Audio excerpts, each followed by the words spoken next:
Bueno, creo que ya estamos empezando. Muchas gracias por habernos acompañado, Darín, en esta oportunidad. Eh, para ir comenzando, o ir empezando, creo que sería menester preguntar en primer lugar, ¿quién es Darín Bagnac? No sé qué nos podría responder. Mm. Uf, eh, pues es una pregunta bastante amplia. Eh, pues yo nací en 1966, hace 54 años, en California, en un pueblito de granjeros portugueses. Mi madre es portuguesa, mi padre es escocés, de descendencia escocesa. Ese apellido McNabb es escocés, significa, el MC significa hijo de, y luego lo que viene después es normalmente así como con los apellidos eh, irlandeses o significa algún oficio o algo por el estilo. Y en este caso, en el escocés antiguo, Nab significa abad de un monasterio, ¿no? Entonces yo soy hijo del abad, lo cual es un poco extraño porque se supone que los abades pues no son célibes, ¿no? Entonces nunca he entendido bien eso. Y mi padre era trabajaba en una tienda departamental que se llama JCPenney's. Y pues cambiamos mucho de casa porque iba de tienda en tienda, escalando la pues, escalera corporativa. Y yo viví muchos años en Arizona, en mi juventud, en Arizona y en el sur de California, muy cerca de la frontera con México. Y en los Estados Unidos, en la preparatoria, no se enseña filosofía. Entonces, yo realmente no tenía mucha idea, no existía el Internet en aquel entonces. Entonces, la información no era tan así como ubicua como hoy en día. Y simplemente no tenía mucha idea pues, de todo este mundo filosófico. Me criaron católico, entonces tenía yo creo que cierta sensibilidad o disposición hacia cuestiones del más allá, ¿no? Quizá pues de tenor filosófico en su fondo. Y entonces no fue hasta llegar a la licenciatura en Los Ángeles para estudiar la medicina que me tocó tomar un curso de filosofía como parte del tronco común de mi universidad. Y Y todavía recuerdo muy bien el, el, eh, el primer día de clases. A ver, de hecho, por aquí tengo una fotografía de mi primer maestro de filosofía, te lo voy a enseñar. Vale, vale, vale, perfecto.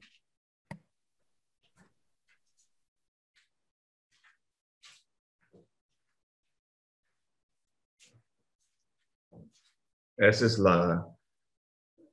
ahí este señor en medio, ese es Loyola Marymount University, y eso fue mi primer profesor.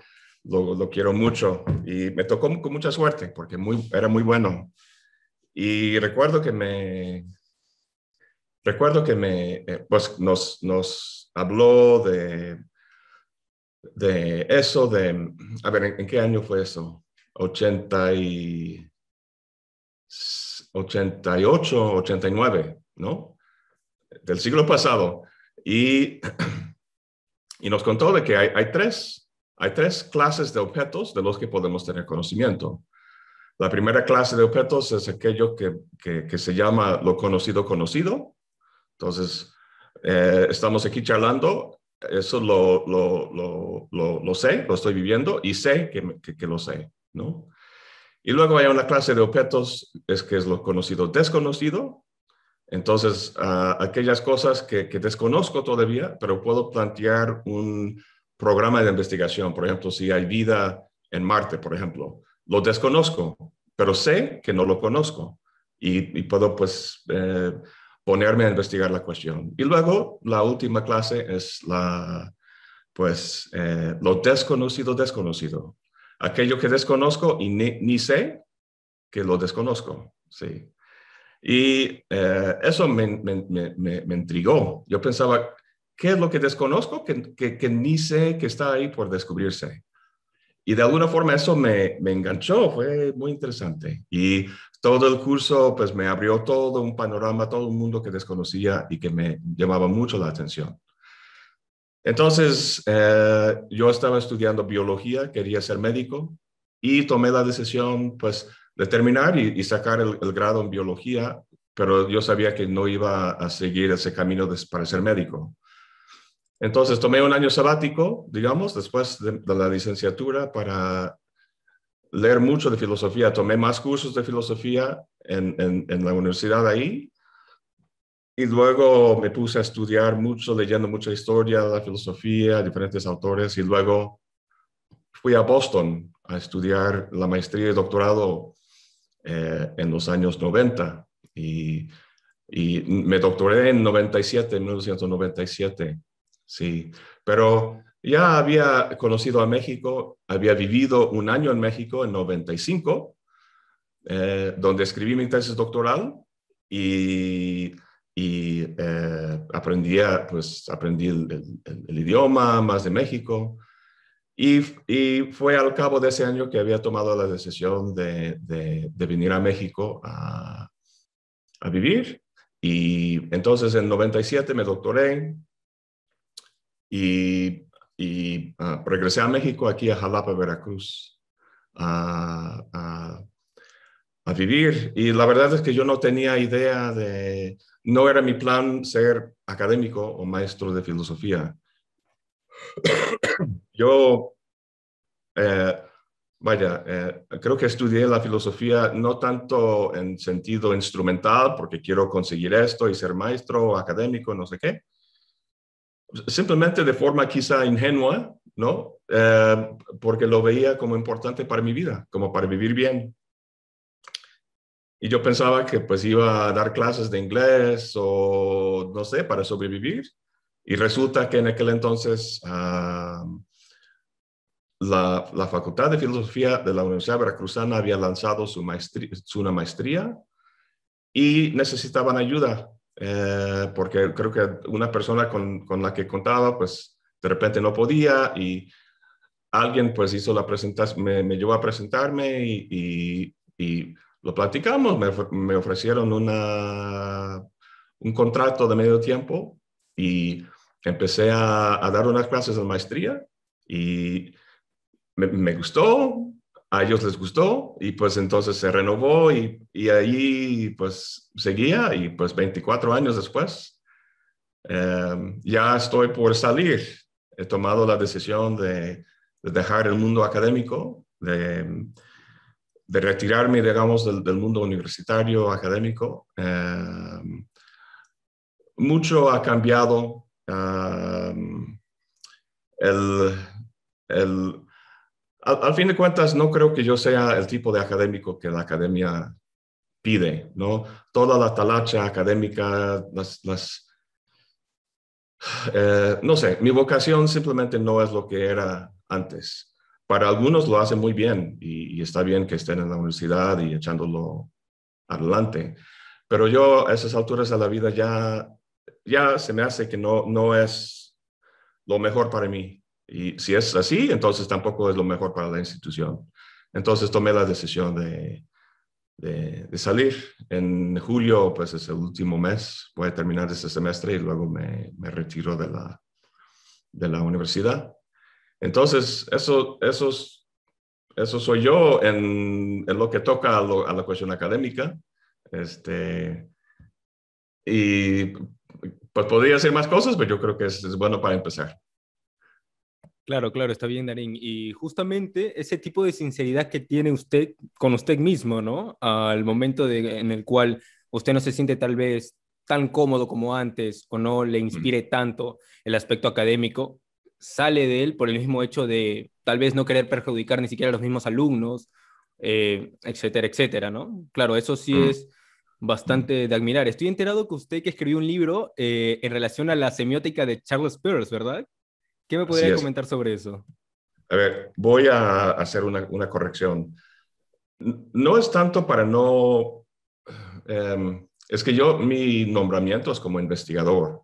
No, En la universidad tenemos una distinción que no me parece buena entre algunos tienen nombramiento de docente, docencia, y otros de investigación, investigador. Entonces, lo que principalmente hacen los docentes es dar clase, no tienen que publicar. Lo que hacen los investigadores es al contrario. Pueden dar clases si quieren, ¿no?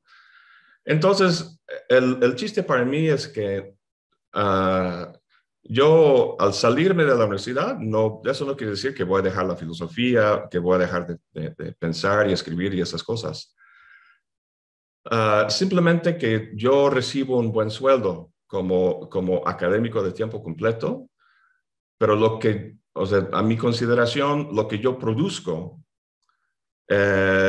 no tiene, digamos, el valor social para que yo merezca ese sueldo. Hay académicos que hacen cosas muy importantes en sus publicaciones, no digo que no, simplemente en mi caso, yo veo que lo que hago, por ejemplo, en la divulgación, o sea, en relación, pues, esfuerzo o resultado, es mucho mayor y de mayor valor social de lo que hago en la investigación. Entonces, me gusta mucho dar clases y todo eso, pero principalmente salgo de la universidad eh, simplemente porque creo que mi tiempo y mi esfuerzo es mejor gastado ahora en echar más adelante pues, la fonda filosófica y la divulgación. Sí, entonces comentaste esto del libro, a ver si lo encuentro. Aquí está. Sí, entonces publiqué este libro también. A ver.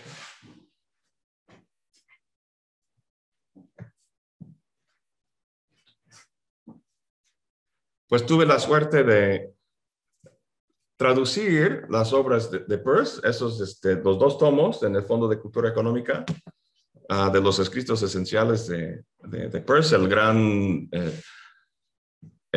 pues, padre del pragmatismo norteamericano y la semiótica.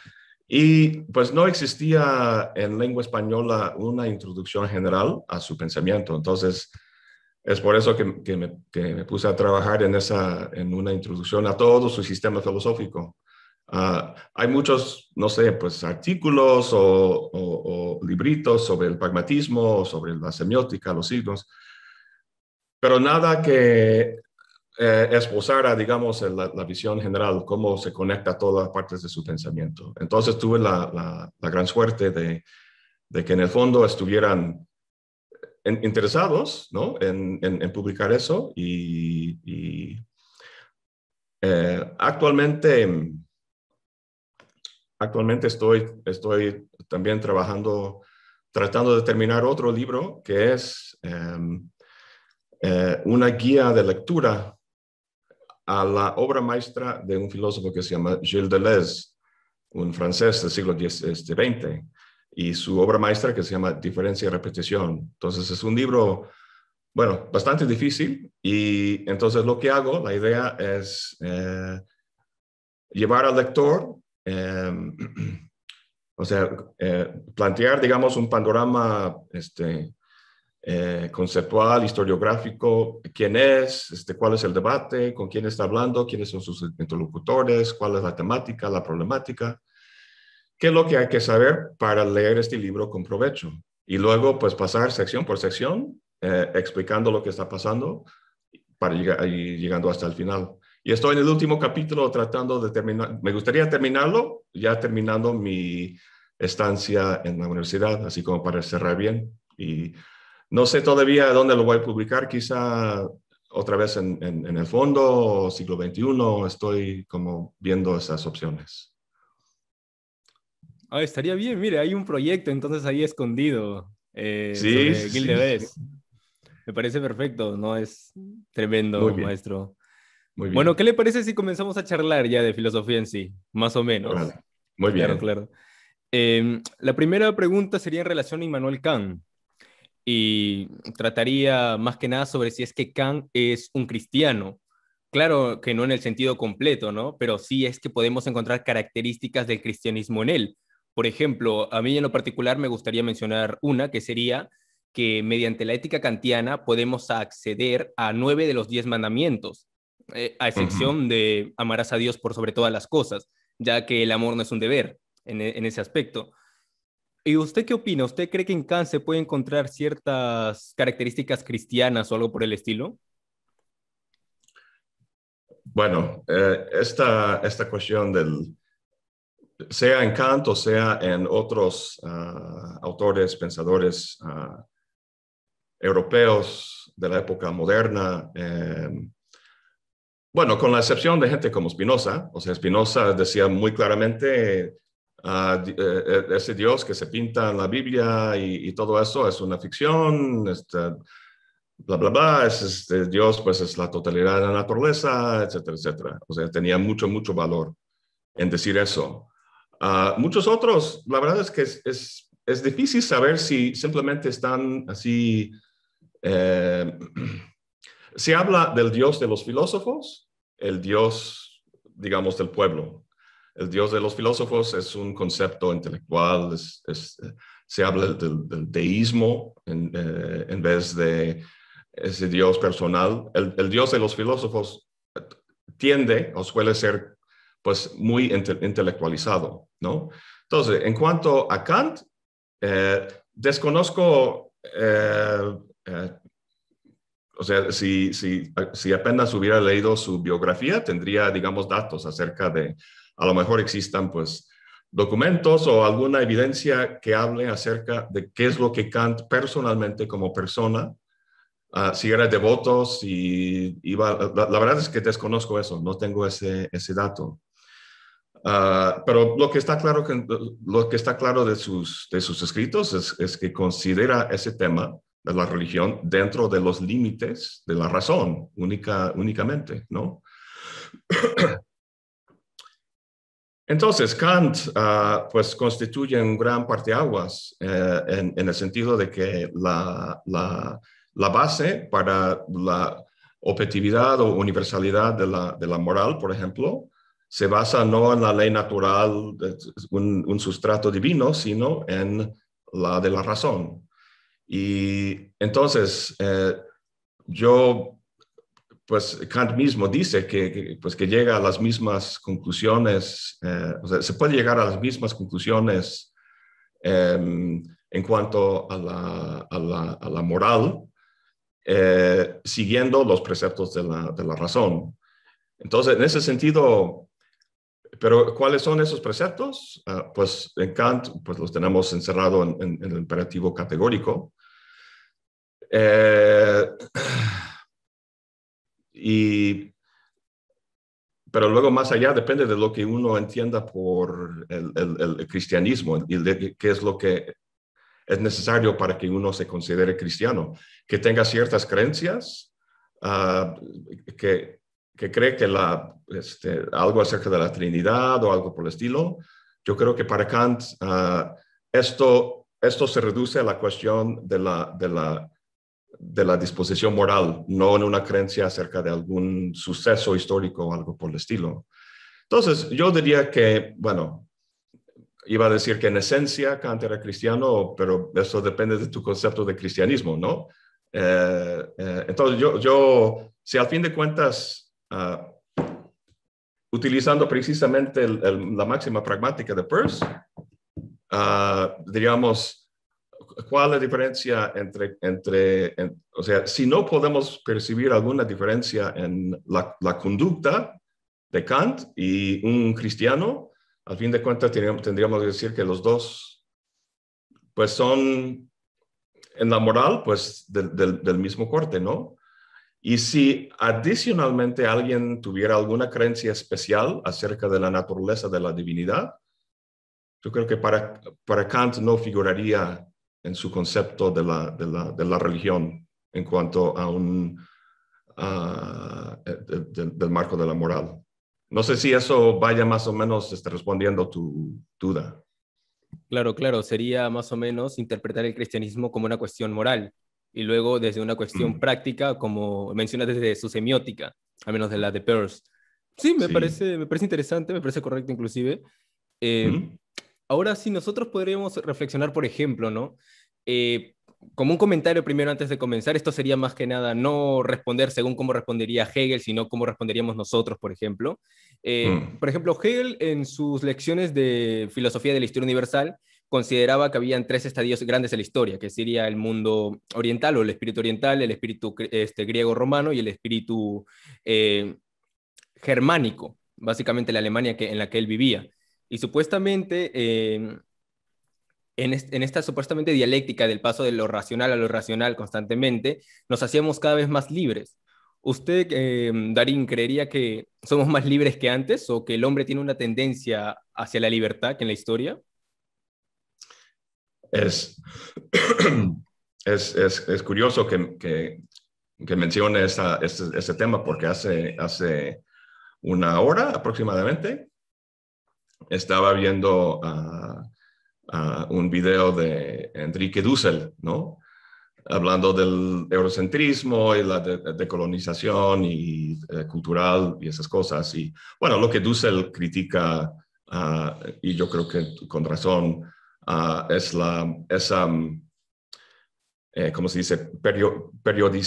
Periodización, o sea, en periodos, épocas, ¿no? Desde el punto de vista europeo, dejando por fuera, bueno, él hablando en términos de Grecia antigua, el medievo, época moderna y todo eso, y critica la idea, especialmente la de Hegel, de que pues de eso deja fuera el hecho de que en México, en esta zona, en China, en la India, no se puede caracterizar sus épocas y sus vivencias en términos de esta cronología. Pero bueno, ese es tema de pues otra discusión. Pero la cuestión de la libertad está a la base del pensamiento de Hegel, sin duda. Entonces, el, vaya, el motor de la historia, si queremos llamarlo así, es precisamente ese impulso hacia la libertad, este impulso hacia la eliminación de elementos mm, de aquellas cosas que nos enajenan. Entonces, en la medida en que un pueblo, una época dada, se encuentre en una condición en la medida en que el entorno sociohistórico de un pueblo no refleje sus valores, sus impulsos, sino que es algo impuesto, entonces hay una lucha para superarlo. Esa es la idea, digamos, del motor de la historia, que básicamente lo que se busca es el reconocimiento, ¿no? Como vemos en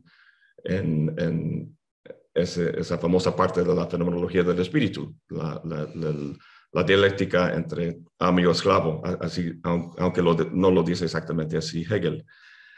Entonces la cuestión esto del reconocimiento y la libertad pues van unidos y sin duda en Hegel eso está ligado a la racionalización.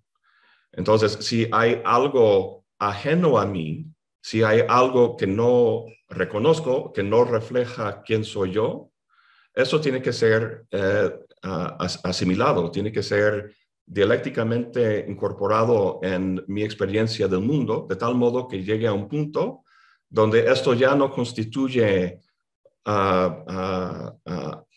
digamos, un punto de enajenación en mí, sino que lo veo como una expresión de mi experiencia vivida, ¿no? Y esto se hace a través de la razón, a través del concepto. Y pues la idea es que lleguemos a ese punto donde pues todo el mundo está racionalizado, de modo que no queda nada fuera del sistema racional, que todo está vinculado entre sí, de modo que se experimenta como algo, no una oposición, sino una cosa orgánica. Y eso se refleja en el ámbito político, en términos del reconocimiento y supuestamente en liberalismo, ¿no? Donde pues tenemos el Estado de Derecho, leyes, derechos humanos universales, y encontramos ante el Estado un reconocimiento universal, independiente de clase, etnia, religión y todas estas cuestiones, ¿no? Eso fue el argumento de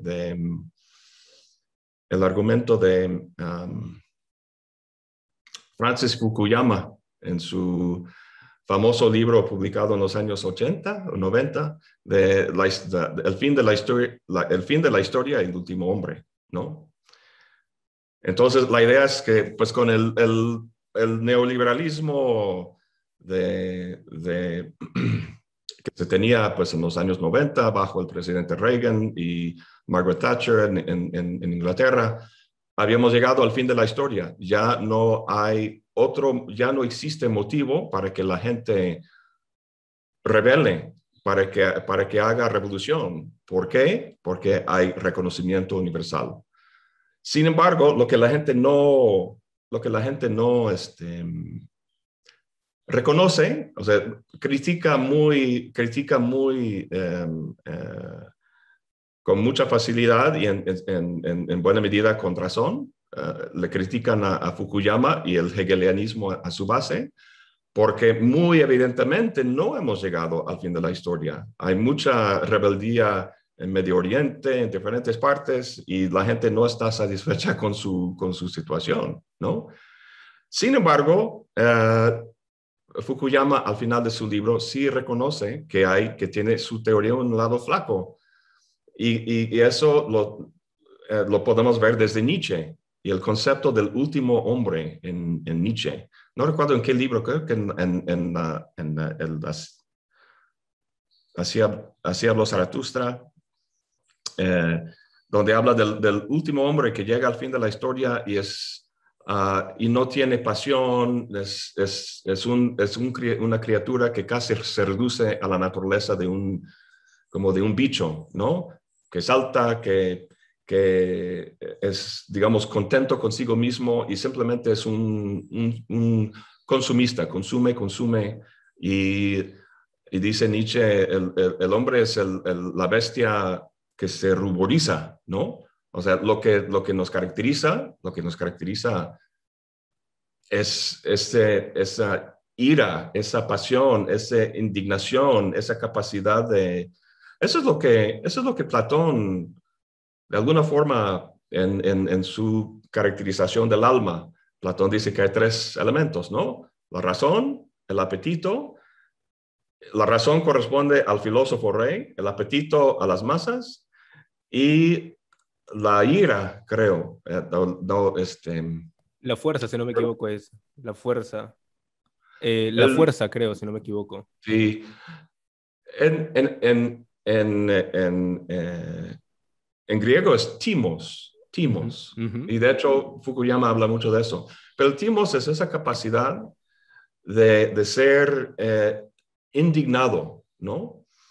Y es por eso que la educación de los guardianes, los militares, digamos, es tan importante para Platón, porque hay que moldear bien esta parte del alma para que apoye al filósofo rey y no a la tiranía del apetito y las pasiones, ¿no?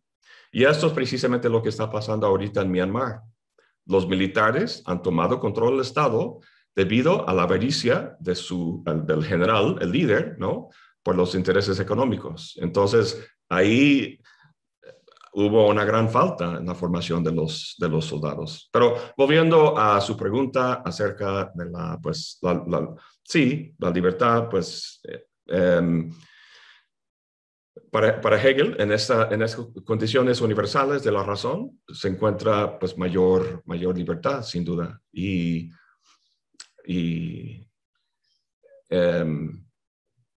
bueno, no sé qué más decir. A ver, entonces que usted me diga o que responda a algo para que Claro, conversemos sobre eso. claro, Darín. Justamente he apuntado dos puntos que a usted que ha comentado que me parecen curiosos. Más que responder, creo que sería bueno hacer énfasis en estos porque se podría comentar algo más. Y es con respecto a la educación o la formación que deben tener, por ejemplo, los militares o los guerreros. Por ejemplo, para Platón, estas personas tenían que formarse en música, algo que es curioso porque en la República, en el primer libro, dice que los guerreros no deben ser formados en música y luego más adelante se ve lo contrario. Es algo curioso, pero supuestamente deberían ser formados en música y deberían ser formados en gimnasia. Usted, en estos momentos, más o menos, por ejemplo, acá en Perú, a nuestros policías se les forman en machismo, se les forma en sexismo, Sí, sí, básicamente sí. tienen la actitud del delincuente, pero sin delinquir. Y es algo muy curioso. Usted, claro, tal vez cambiando un poco esta cuestión, ¿en qué se deberían formar los militares o los policías? Bueno, todo eso, volviendo a Platón, todo eso depende de la posibilidad de que haya un filósofo rey que realmente conoce la idea del bien, ¿no? Creo que es algo, pues no es nada posible. Entonces tiene que descansar sobre una democracia, lo cual implica entonces que el pueblo tenga, digamos, alguna formación, algo, al menos reflexiva o crítica sobre sí misma, ¿no? Pero bueno, uh, suponiendo que haya o bien un filósofo rey o una constitución pues con valores y tradiciones institucionales que está bien sentada, eh, pues no sé, los guerreros o la clase militar, eh, yo creo personalmente que sobra en muchos casos. O sea, simplemente existe el sector militar para llevar a cabo acciones que favorezcan los intereses de grandes, gente muy rica, grandes empresas y cosas por el estilo. Vemos eso con la historia de los Estados Unidos en sus intervenciones en América Latina, por ejemplo. Um, pero bueno,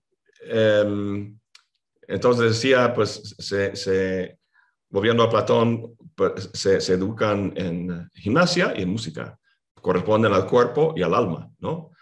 Entonces, pues, la cuestión del cuerpo para tener, pues, condición física para la lucha. Pero para Platón la música es mucho más importante. Pero la música representando cuestiones culturales en generales. Entonces, si no mal recuerdo, pues los instrumentos que deberían escuchar son instrumentos sencillos, ¿no? En vez de la flauta, por ejemplo, la flauta para nada, porque es muy dionisiaco, acudiendo a Nietzsche. Pero la flauta es un instrumento de cuerdas muy sencillo. Uh, o sea, las notas son muy delimitadas, claras, así como la música clásica muy tradicional. Es como ordenado, bonito, y pone el alma en una condición así de no caótico y apasionado, ¿no? Sino así de orden. Y entonces la cultura debería, para Platón, digamos, con la palabra, implantar eso en el alma de los guerreros. Pero a fin de cuentas, pues, esto con el fin de ligar, digamos, la disposición del guerrero hacia digamos, los valores o dictados o lo que quieres llamarlo de quien manda. Y esto suponiendo pues, que mande con la idea del bien. Pero si aplicamos eso hoy en día a nuestras democracias, es que no, el filósofo rey no existe, lo que tenemos es la democracia liberal y no sé, Platón estaba en contra de la democracia. ¿Por qué? Porque el demos eh, pues no tiene digamos, un conocimiento del bien o sea, en el sentido intelectual, y a lo mejor podamos ver eso en lo que está pasando en los Estados Unidos ahorita, ¿no? El ataque al Capitolio, esas teorías de conspiración, de complot que son locas y todo eso. La democracia en Estados Unidos está en una condición bárbara, la verdad. Eh, pero el problema, como decía, creo que lo decía Winston Churchill, no recuerdo, uh, la democracia es un sistema, ay, no recuerdo qué dijo, pues, o sea, está mal la democracia, pero es mejor que cualquier otra alternativa, ¿no? Y así está la cosa. Perfecto, Darín. Bueno, ahora sí, regresando más o menos a lo que sería, si es que nos hacemos cada vez más libres, usted mencionó algo muy curioso y es que la libertad como motor en la historia para Hegel desemboca en lo que sería la teoría del reconocimiento, que posteriormente de la dialéctica del señorío y la servidumbre en Hegel se va a encontrar, por Sí. ejemplo, en Lacan, va a aparecer posteriormente en Charles Taylor y principalmente en Charles Taylor. Y es aquí donde yo quería llegar. Para mí sí cada vez nos hacemos más libres. Y esto más que nada tomando a Hegel, pero ya con la interpretación que hace Taylor. Por ejemplo, ¿no? En lo personal, yo creo que para crearse, por ejemplo, una identidad, primero tiene que haber reconocimiento y no al revés. Muchas veces se puede decir, no, primero yo me identifico como algo y luego me tienen que reconocer. Pero no, si Mm. nosotros nos podemos examinar un poco, es al revés. Primero te reconocen y luego te identificas. ¿Cómo podemos ver esto? No sé si usted está enterado, tal vez, quizá, sobre estas canciones muy curiosas, por ejemplo, que hace la cantante Karol G. No sé si ha escuchado una que otra. Mm. Para nada. No, no, no, Bueno, no, no me suena, bueno, perdón. son canciones con índole muy sexual, se puede decir, ¿no? La mujer busca empoderarse sexualmente en nuestros días, se podría llegar a comentar. Y esto es muy curioso, ¿por qué? Porque ¿por qué Karol G o por qué gran parte de, no voy a decir gran parte porque no manejo datos en esta oportunidad, pero hay cierto sector femenino que busca empoderarse sexualmente? ¿Por qué se identifican de tal manera? Pues porque hubo un reconocimiento anterior del hombre hacia la mujer como objeto sexual. El Ujú. hombre, al reconocer a la mujer como objeto sexual, la mujer se crea una identidad. Y ahora la mujer cree, mediante esa identidad, que el empoderamiento sexual es lo que tiene que hacer. Y básicamente, la historia se puede estar, ¿cómo se le puede decir?, moviendo o dinamizando de tal manera. Nosotros hoy podemos ver, bueno, desde ya el siglo pasado, con el amor libre, las drogas, tenemos los movimientos, entre comillas, hippies, hoy en día las supuestas minorías que no son tan minorías al fin y al cabo, que se están levantando, ¿no? Muchas veces de manera no tan racional, no en términos hegelianos, sino ya en términos cotidianos, no se ve tan racional los movimientos que llevan, pero, pero sin embargo se ve de una u otra forma que se está llegando a un nuevo estadio. Por ejemplo, muchas personas consideraban al posmodernismo, por ejemplo, si lo tomamos como lo tomaba Lyotard, que sería no solamente la muerte de los metarrelatos, sino la primacía del conocimiento científico por encima de los otros tipos de conocimiento. Ujú. Y hoy vemos lo contrario, hoy vemos lo contrario. Hoy el conocimiento científico no está por encima, sino el conocimiento relativo. Y mucha gente confunde, cree que, por ejemplo, la primacía del conocimiento científico es lo moderno y no lo posmoderno. No, al contrario. Si nos remontamos a Lyotard, para Lyotard, la primacía del conocimiento científico o del lenguaje científico, el lenguaje que él denomina denotativo, es lo que caracteriza el posmodernismo. Y si nosotros aplicamos esto ahora con los movimientos, entre comillas minoritarios, no estamos en un posmodernismo. O sea, no hay posmodernismo. Claro que podríamos interpretarlo desde Bátimo, ya tal vez podríamos más o menos relacionarlo con los aspectos morales y estas cuestiones que se ven hoy en día, pero Ujú. para mí sí estamos acercándonos a una etapa mayor de libertad. ¿Qué pasa con Oriente? Hay una frase muy curiosa de Hegel que dice que Oriente dormirá su sueño eterno, no recuerdo muy bien, su eterna siesta. Para Hegel, claro, hay cuestiones que nacen en Oriente, como por ejemplo el cristianismo, como por ejemplo el feudalismo, pero se desarrollan en Europa. El cristianismo agarra auge en Europa, agarra auge en el feudalismo en Europa, y Oriente siempre que como que ha quedado un poco atrás.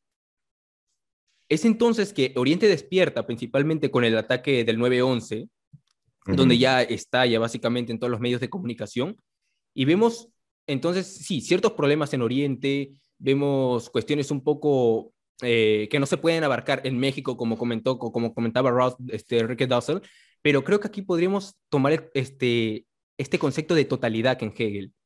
Para Hegel, sí existen contingencias, eso sí, sí existen contingencias, sí existe cierta relatividad, pero eso es cuando nosotros lo examinamos desde una manera particular. Cuando nosotros estudiamos desde un aspecto de totalidad, nos damos cuenta del cierto carácter necesario muchas veces. O más o menos por ahí, esa sería mi concepción de la historia hacia la libertad, supuestamente. No sé qué opinaría usted. Sí, no, la verdad no estoy de acuerdo. uh, o sea, cuando hablamos o sea, escucho eso de que somos cada vez más libres y al menos en la sociedad en que vivimos, yo lo leo desde Adorno, por ejemplo, que está muy influido por Hegel. Pero para Adorno la totalidad social es falsa, es una totalidad que domina y está erigida básicamente en torno a las necesidades de capital. Entonces, vivimos en una sociedad de dominación y de cada vez menor libertad.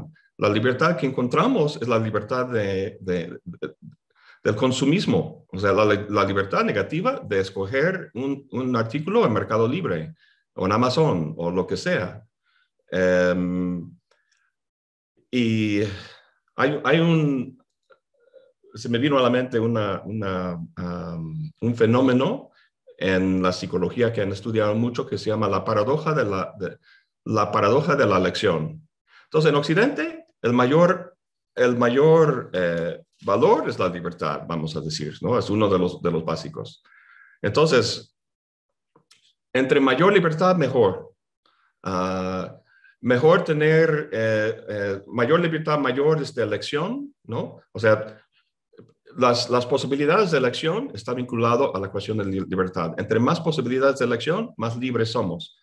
Alguien que tiene una sociedad que tiene un solo medio de noticias o información, un solo periódico, para así decirlo, no es tan libre como una sociedad que tiene 10 o 20 o más. Entonces, han estudiado eso mucho. Por ejemplo, vas a una tienda donde pues hay una mesita puesta con productos, ¿no? Pues que está mostrando y puedes tomar una muestra, ¿no? A ver si te gusta. Entonces imagínate como de mermelada o algo por el estilo. Entonces una mesa con 4 o 5 variedades, pues la gente llega, prueba y esto me gusta, a ver bueno, me llevo este. Entonces, pero cuando amplían la cantidad de selección a 15 o 20 variedades de mermelada, la gente llega y está probando, se confunde y se pone ansioso y no sabe y la mayoría no compran. Entonces, entre mayor posibilidad de elección, más nos hace ansioso y no elegimos y dejamos es decir, no ejercemos esta libertad. En fin, se me vino a la mente, siempre me ha parecido muy interesante esa paradoja de la elección, ¿no? Mejor, o sea, hoy en día los sitios de encuentro donde puedes conocer a otra persona para un encuentro sexual o para salir en citas en plan romántico, tienen miles y miles y miles y miles de personas, ¿no? Antiguamente tus papás arreglaban tu matrimonio, ¿no? Tú no tenías elección. Era mucho más fácil. Hoy en día ves una persona ahí en la pantalla y dices, qué interesante, pero a lo mejor el amor de mi vida está en la siguiente página, ¿no? Entonces le sigues y sigues y sigues. Y es paradójico. Entonces yo veo, hay un pensador francés que se llama Lipovetsky, creo. Y él habla mucho de eso y habla de forma positiva acerca de de cómo tenemos la libertad de crear nuestra persona, nuestra imagen y Todo eso me parece infames, me parece simplemente una descripción sociológica de la actualidad que está enferma, que para mí está enferma. Nos encontramos más bien, y aquí es donde es necesario pasar de Hegel a Marx, en una condición de dominación que está creando la falsa imagen de libertad. Y somos como animales enjaulados.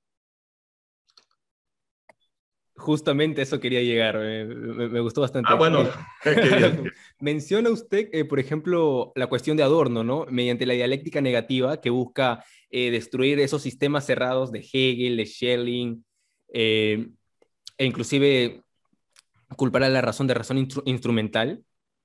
Ujú. Sí, me parece bastante curioso, inclusive me atrevería a decir que usted que está en la razón en esta cuestión, yo no decía que nos encontramos en un estadio de libertad que en sí, sino que nos dirigimos hacia la libertad en qué aspecto.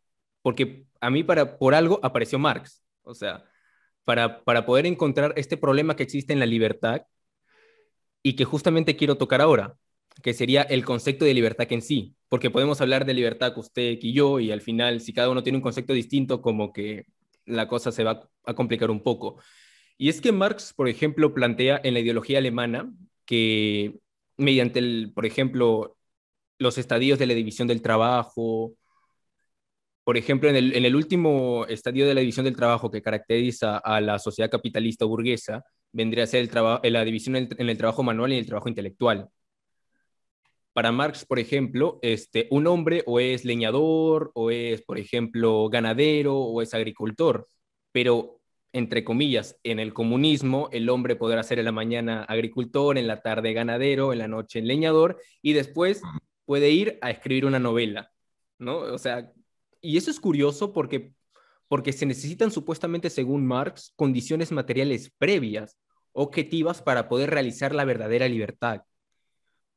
Es Ujú. entonces, ¿usted que estaría más cerca con respecto a este concepto de libertad de Marx o cómo lo vería? Bueno, esta cuestión de condiciones previas, bueno, en la medida, eh, hay un fenómeno que siempre me ha llamado la atención de pensadores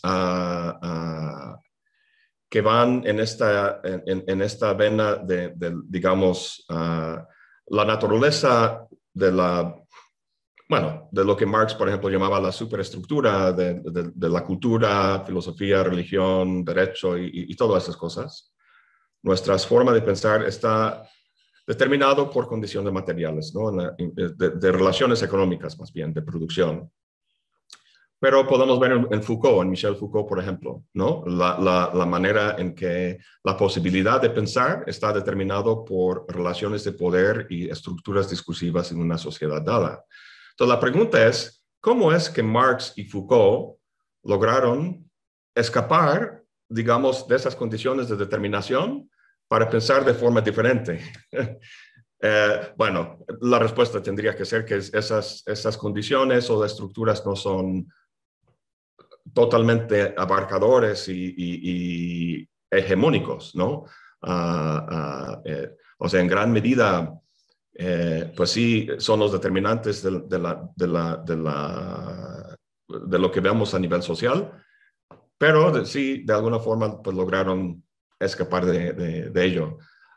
Para Marx, entonces, su pregunta, perdón, se me fue así, era entonces Dime otra Sí, vez. antes de repetir la pregunta, justo me parece curioso lo que usted menciona sobre que la estructura no determina, por algo apareció Marx y por algo apareció Foucault.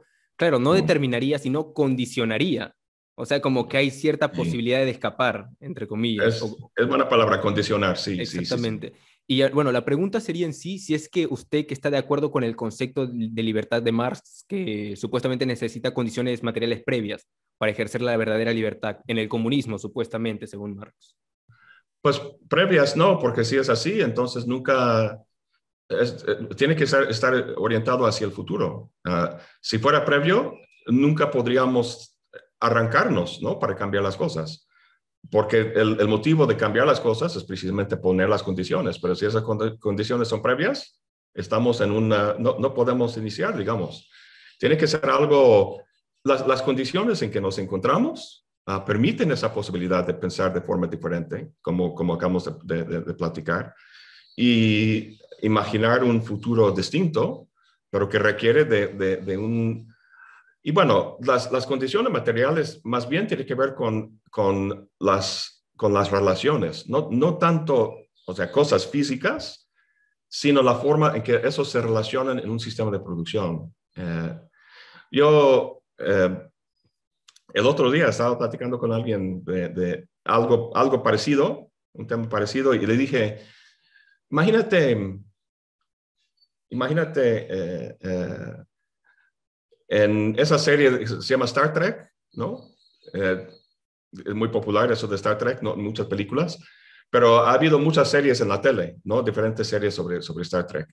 Y en todas, la nave espacial de Star Trek tiene una cosa en la cafetería donde pues toda la gente que vive en la nave espacial van a comer, y es un hoyo en la pared y llegas ahí y dices, quiero una hamburguesa con papas y no sé, ¿no? Y se materializa ahí mismo y lo agarras y imagínese que en algún momento llegáramos a poder crear algo así, ¿no? Utilizando hidrógeno y alguna energía del cosmos, qué sé yo, ¿no? Pero imagínense que eso se hiciera realidad por algún inventor, alguna compañía quizá. Imagínense que esto pudiera resolver instantáneamente la cuestión del hambre y de muchas cosas en el mundo. Sin embargo, se sigue utilizándose dentro de un marco de necesidad de sacar ganancia. Y esa persona pidiera mucho dinero a la gente a que lo utilizara y todo eso, en vez de que se utilizara en beneficio de la humanidad de forma universal.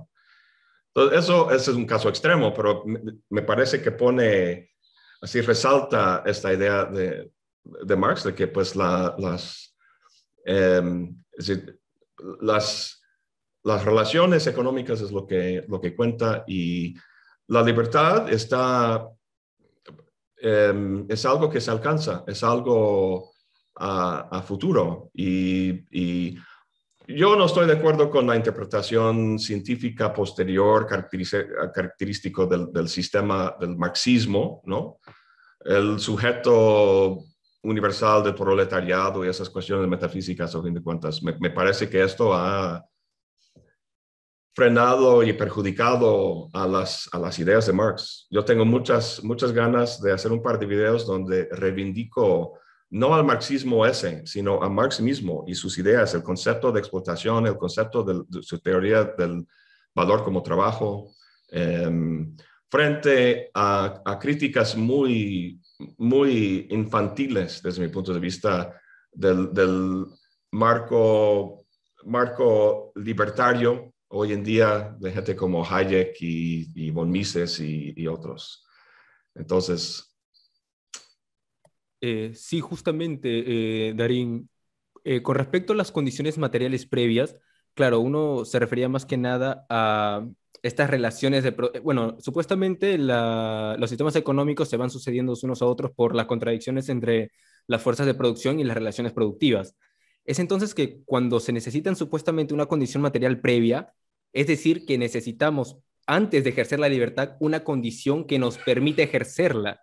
Y para Marx esa condición es supuestamente el comunismo, en la cual ya los medios de producción Ajá. están supuestamente utilizados por todos, no hay propiedad privada burguesa, no propiedad privada, sino propiedad privada burguesa, porque han habido distintos tipos de propiedad. Ujú. Algo que me parece bastante curioso y usted menciona, y es el intentar, ¿cómo se le puede decir? Limpiar a Marx de todas estas críticas, como usted menciona, infantiles que se le han dado. Muchas veces las malas interpretaciones de Marx o quizás a su misma teoría del valor trabajo, que mediante la crítica o contraposición al valor marginal, al valor subjetivo, que en sí, Es- que en sí, al menos en lo particular, el valor subjetivo no ataca la teoría del valor objetivo de Marx. O sea, en absoluto. exactamente, Así está en es. un plano distinto. Y muchas veces las personas creen que realmente está superándola o algo por el estilo. No, son como dos cuestiones que no están chocando en ningún momento. Y Y sí, bueno, la cuestión es una cuestión explicativa. ujú. ¿Cuál? O sea, si vemos la economía como sistema, esa teoría subjetiva que menciona, o sea, no explica el hecho de que esto tiene este precio y no otro precio. No es una cuestión subjetiva. Bueno, quiero tocar eso y otros temas en Marx. Um, y están dos cosas. Está, digamos, lo que se desarrolló como el marxismo científico, o sea, en el siglo XIX, a partir de Lenin y compañía, y luego tenemos la crítica desde derecha, del libertarismo, no sé cómo se llame. Entonces, simplemente yo quiero volver a Marx y las palabras de Marx y tratar de entenderlo. Um, eh, y aparte está lo que se llama el marxismo occidental, que se desarrolló a partir de cosas como la Escuela de Frankfurt y Adorno y Horkheimer y otros, que me parece muy sugerente. Estoy pues influido por esta forma de pensar, pero aún así quiero volver simplemente a leer las palabras de Marx. Claro, claro. Eh, Justamente, como añadiendo tal vez un comentario a esta cuestión de la teoría del valor en Marx, se presenta muy curioso porque Marx es consciente, por ejemplo, que, uno, en primer lugar, el valor no es igual al precio, que el precio aparece derivado del valor y este Exactamente. precio puede variar según la oferta o la demanda. O sea, Marx no niega la variación del precio, pero Marx dice que varía en base a una magnitud ya determinada y ese es el valor objetivo. Básicamente ahí la teoría del valor subjetivo no tiene algún sentido, o al menos es lo que yo más o menos estoy viendo, al menos en los estudios de Marx. Yo le comento al menos a usted, yo pertenezco por el momento a un grupo de investigación en teoría crítica en San Marcos, así como supuestamente tienen la escuela de Frankfurt en Alemania, cada país tiene su, su Qué bien, qué instituto de bien. investigación, ajá, es algo muy, muy curioso. Ahora justamente que hemos hablado de las cuestiones, como usted menciona, el libertarismo, hay diferentes corrientes que surgen, ¿no? El paleolibertarismo, el paleolibertarianismo, aparece el anarcocapitalismo, el minarquismo. En lo particular hay una cuestión que es real, que acontece en la realidad, que es muy problemática, no solamente en el aspecto de YouTube, sino en la política real que nosotros podemos ver, y es el término del neoliberalismo. Hay ¿Cómo? personas, es ¿Cómo? el término de neoliberalismo. Neoliberalismo, Neoliberalismo. ajá. Sí, sí. Hay, por ejemplo, hay intelectuales que niegan su existencia y hay otros que la afirman. Por ejemplo, en lo particular, quisiera darle mi opinión para también escuchar la suya posteriormente, y es el hecho de que nosotros le agregamos un prefijo neo a una escuela del pasado cuando se agregan ciertas características nuevas, pero sin dañar la raíz principal. Mm, Porque si se dañara la raíz principal, bueno, pongámosle otro nombre. ¿Para qué ponerle un prefijo? Por ejemplo, aquí aparece el neomarxismo. Neomarxismo no significa que hay un nuevo Marx ni nada por el estilo, sino que mm, hay características que se le agregan al marxismo clásico. mm. Asimismo, en el liberalismo clásico, al agregarle características, aparecería lo que se conoce como neoliberalismo en sí. Es ahí que, por ejemplo, en mi opinión, el neoliberalismo no solamente no es algo quieto, algo que uno pueda señalar, sino es un conjunto de características posteriores. Por ejemplo, el neoliberalismo abarcaría a Herbert Spencer, abarcaría a von Mises, a von Hayek, a Robert Nozick, entre otra cuestión de pensadores que surgen de esos principios liberales, pero los terminan por, no quiero decir transfigurar, pero sí alterar un poco. No sé cuál sería su concepción usted de usted, prácticamente del término neoliberalismo.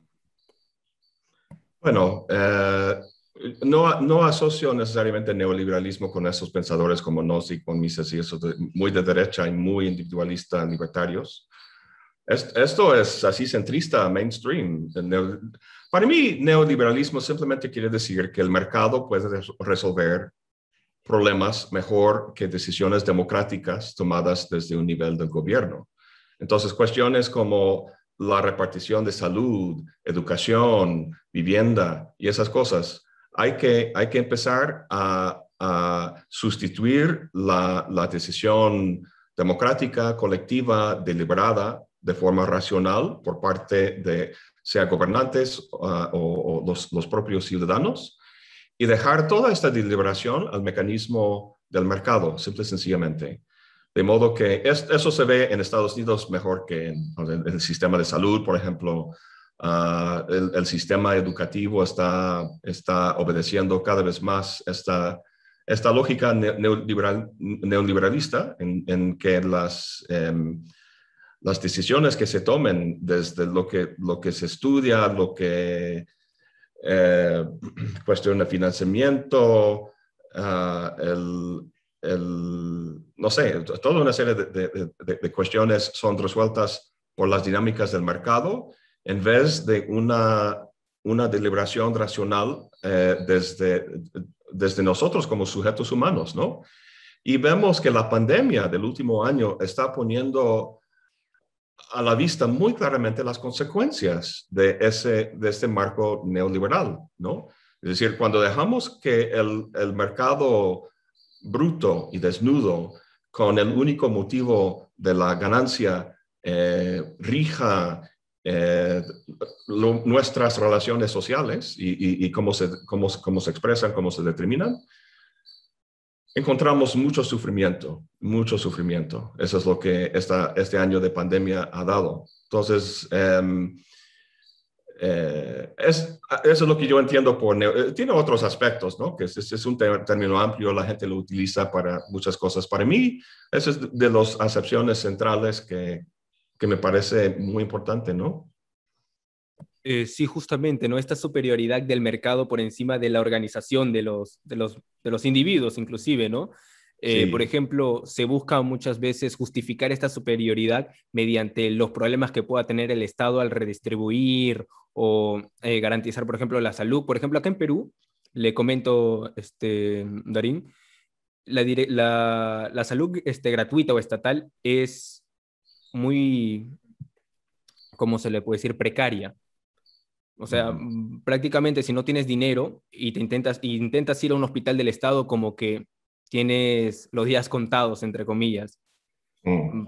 Tanto sea como la atención, como para, por ejemplo, ganarte un lugar o una cama en el hospital. Es muy complejo.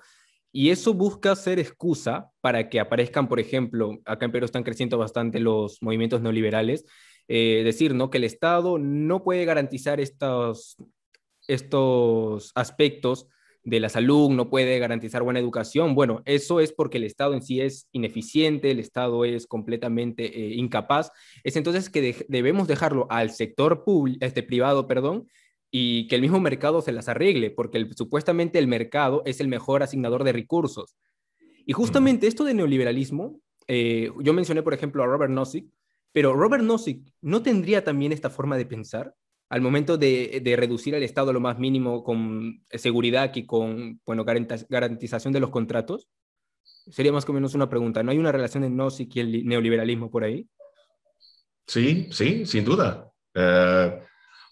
Ah, al decir que no lo asocio necesariamente con Uh -huh, Nozick y eso de derecha, uh -huh, o sea, no es un fenómeno así muy limítrofe uh o -huh. algo así. Es algo muy central, es algo que caracteriza, o sea, no es una simple teoría o algo por el estilo, sino que es algo que caracteriza nuestro sistema económico. Pero sí, sin duda, en Nozick eso se da. La única función legítima del Estado es la protección y el sistema de tribunales y eso de los contratos, y como dijo usted. Sí, Agregando algo más, maestro Darín, justamente con las críticas que usted hace y la supuesta reivindicación de Marx, el Marx clásico, eh, ¿usted se consideraría marxista? Aunque, bueno, hasta cierto punto se ve un poco tambaleando ello porque ni yo tampoco, ni gran parte de personas que pueden reivindicar a Marx pueden considerarse marxistas porque un punto fundamental es la praxis, ¿no? ujú, Y es algo ujú. que no muchos siguen. Por ejemplo, en lo particular, yo no sigo la praxis marxista. No sé qué usted tendría que comentar sobre eso. Ah, voy a contestar cambiando de personaje. Desde Marx, Jesús, Cristo. Yo no creo en Dios, yo soy ateo, pero me considero de alguna forma cristiano en el sentido de las palabras de Jesús de la Biblia y lo que dice acerca de cómo tratar al otro y de acoger al marginado, al rechazado de la sociedad. Y es decir, en cuanto a la práctica, volviendo a eso de Kant y el religioso, si no discierno alguna diferencia en la práctica, pues lo demás pues no importa casi desde mi punto de vista. En este caso, me considero cristiano, no en sentido metafísico, ¿no? Soy un cristiano practicante, más no creyente, podríamos decirlo así. Entonces, soy marxista soy marxista no creyente, como si fuera un ismo. Simplemente me parece que en el sentido de que soy cristiano, también soy marxista. No estoy, digamos, en grupos, partidos, organizando alguna toma de control de no sé qué. Pero yo creo que el análisis de Marx, en términos muy generales, es muy acertado. ¿Cómo se utilizan esas? O sea, Marx escribe muy poco sobre el comunismo. La gente piensa en Marx y piensa en el comunismo. Marx escribió 98% de su obra tiene que ver con un análisis del capitalismo. Y eso es lo que me parece atinado. Ahora, ¿qué hacemos con eso? Bueno, tenemos muchos pensadores más y muchas ideas más. Simplemente yo creo que la gente hoy en día ha llegado a ver a Marx y a haberlo asociado con este intento fallido en muchos sentidos desde Rusia, China y otros de una posibilidad de una sociedad no necesariamente post-capitalista, pero diferente del modelo anterior. Entonces, lo asocia Marx con eso y pues nada que ver, ¿no? Nadie quiere ver, muy pocos quieren ver en el Venezuela de hoy en día, ¿no? Bajo Maduro. Sin embargo, muchos quieren ver vivir en Suecia, en Finlandia, en Dinamarca, en Noruega. Es toda esta cuestión de las sociedades nórdicas y la democracia socialista ahí, digamos, como una posible respuesta a los problemas y injusticias del capitalismo actual, pues es toda otra discusión. Pero entonces yo digo que sí soy marxista porque yo creo en mayor parte que lo que dice sobre el capitalismo, aunque tiene más de un siglo que lo dijo, todavía sigue muy vigente y relevante. Pero lo que no deberíamos hacer es simplemente pensar en términos así muy cuadrados de cajones, de que, bueno, entonces, si uno es marxista, entonces necesariamente es comunista y tiene toda esta visión de las cosas, donde la libertad individual fuera y todo eso. Es un problema muy complejo y tendemos a tratarlo y pensarlo en términos dicotómicos muy sencillos y eso es muy peligroso. Eh, Vaya, entonces es como una interpretación, al menos desde la semiótica de Peirce o desde el pragmatismo, para no categorizarse, ¿no? Pero para al menos decir, no, yo soy marxista por esta cuestión. No ideológico, no metafísico, sino práctico. La forma de actuar, o en algunos rasgos del pensar también, ¿no? Justamente usted menciona que Marx escribió muy poco sobre comunismo y eso es verdad, que eso es algo muy cierto. Él sí llega a mencionar el término en algunas ocasiones, pero, y esto es algo que se puede interpretar, para Marx es necesario estudiar las condiciones objetivas o la realidad. De ahí se parte. Es entonces que él no podía estudiar en ese entonces cómo iba a ser el comunismo porque sus condiciones materiales no se lo permitían. Habrá en el futuro tal vez condiciones materiales que surjan y que permitan supuestamente idearse una sociedad nueva, entre comillas, o quizás mejor, o quizás reformar el mismo capitalismo, quién sabe. Sí, y eso es algo que deberíamos seguir, ¿no? Porque el mismo Marx, al decir que no era marxista, significaba que él no se casaba ni con él mismo, sino, está bien, estamos en el siglo XXI, hay que leer autores del siglo XXI con la base de Marx tal vez, y podríamos llegar a cuestiones más importantes, ¿no? Y esa debería ser la verdadera actitud marxista, para catalogarse, entre comillas, más que nada marxista. Usted menciona, por ejemplo, que la sociedad que está enferma, eso me recordó bastante a Foucault, por ejemplo, de que los psicólogos quieren insertar al hombre a la sociedad creyendo que el hombre está enfermo, cuando en sí no se ponen a pensar tal vez, o quizás lo hagan de manera inconsciente, que lo enfermo puede ser la sociedad que en sí, con su categoría de normalidad, ¿no? Claro. Hoy, por ejemplo, los psicólogos ya no son los científicos que eran antes, sino son personas que tratan a las personas para insertarlas a la sociedad, cuando estas pues, se pueden sentir tal vez no tan acordes con su trabajo o tengan ciertos inconvenientes, no se sienten, ¿cómo se le puede decir? A menos con su realidad, con su sociedad, se sienten como separados. Ahí más o menos recordando a Erich Fromm. Ni tampoco existen, por ejemplo, los grandes juristas. Ahora alguien que estudia derecho, bueno, busca solucionar los problemas de su cliente, pero ya no teoriza sobre el derecho como los grandes juristas que hubieron en un momento. Y esto se debería prácticamente, no quisiera hacer un reduccionismo completo, pero este cambio de paradigma, supuestamente, de que el científico, este psicólogo, bueno, utilizar el término ciencia en psicología es un poco complejo, pero más o menos quiero, más o menos, dar a entender algo. No hay un Watson, no hay un Freud, ya no hay un conjunto de escuelas, sino son personas que buscan insertar al hombre a su trabajo, a la sociedad, y los grandes juristas ya no existen, y solo existen personas que buscan garantizar, no sé, que su cliente salga bien del juzgado. Este cambio no se debe más que nada a la forma de vivir del sistema capitalista. ¿Usted qué opina con respecto a eso?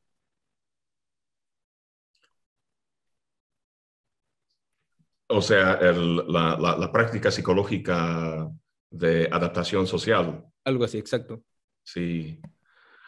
Eh, bueno, recuerdo, no sé quién lo dijo, Gandhi o quién, ah, adaptarse a una sociedad enferma no es saludable, ¿no?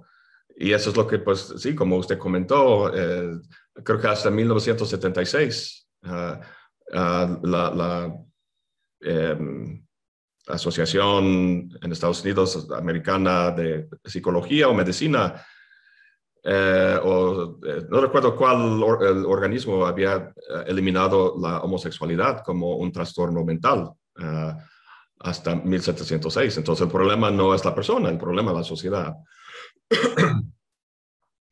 Um, bueno, ya he dicho que me considero marxista y también bastante adorniano.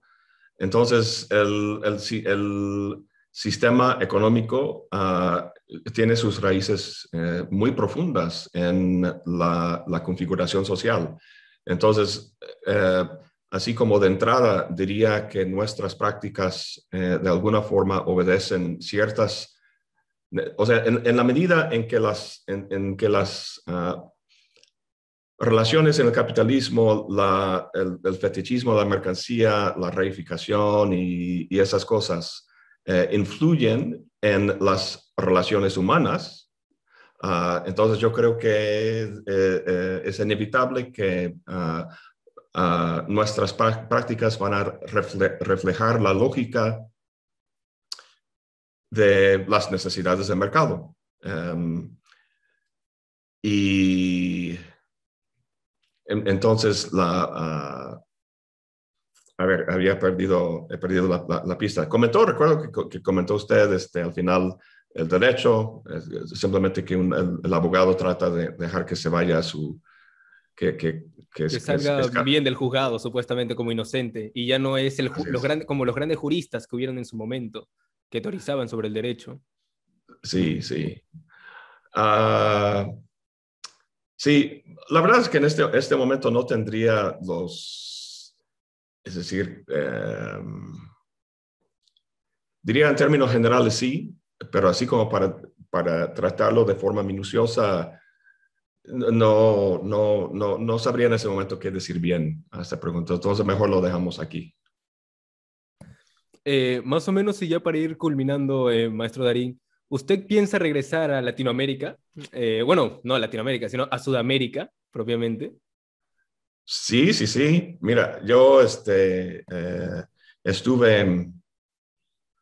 ah, en mi año sabático de 2019, empecé en agosto en Colombia.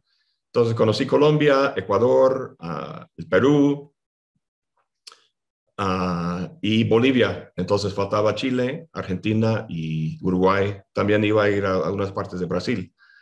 Eh, pues sí, estuve en Sucre, Bolivia, en Cochabamba, Bolivia, y pues cancelaron la presentación de mi libro y otras conferencias que habíamos planeado.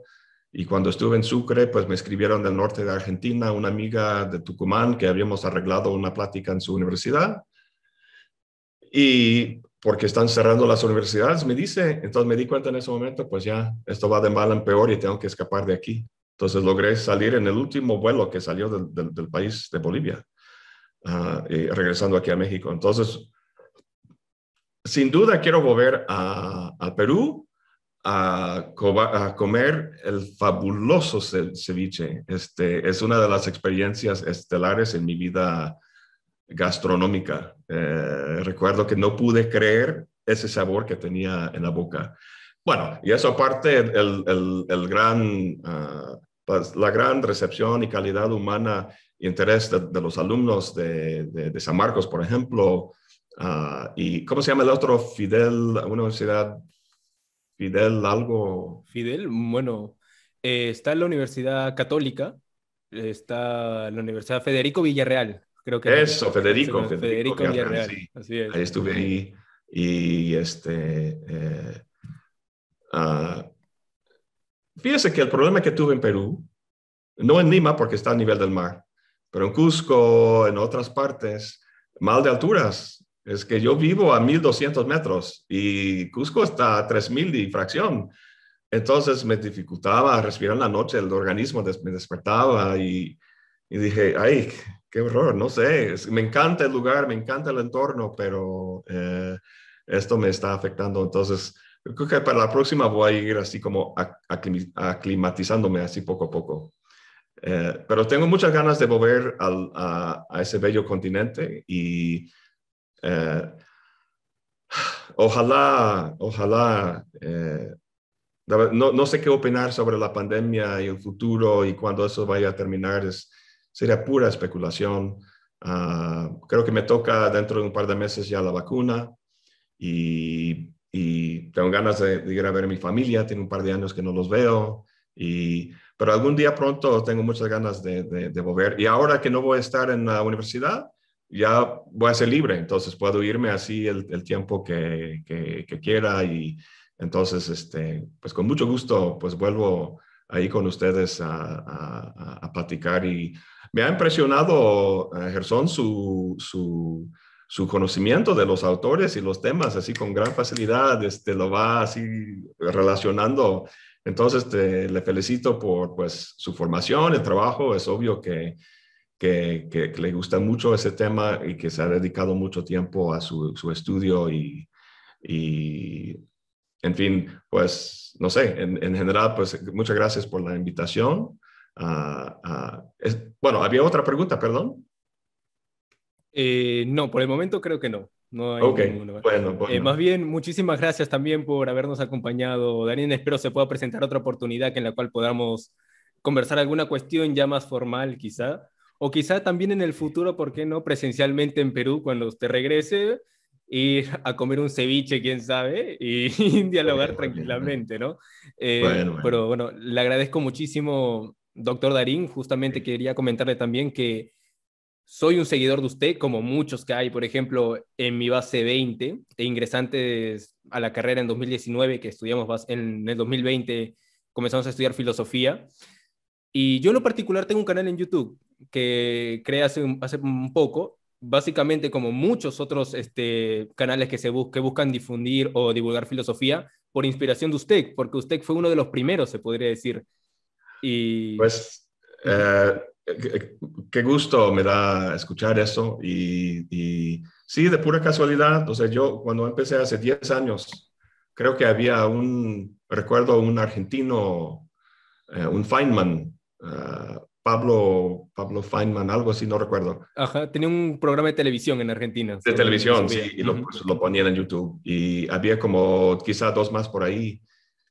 Pero no existía realmente todavía ese concepto de youtuber y todas esas cuestiones. Entonces yo no tenía la más remota idea que llegaría a este punto. De lo que me da mucho gusto es ver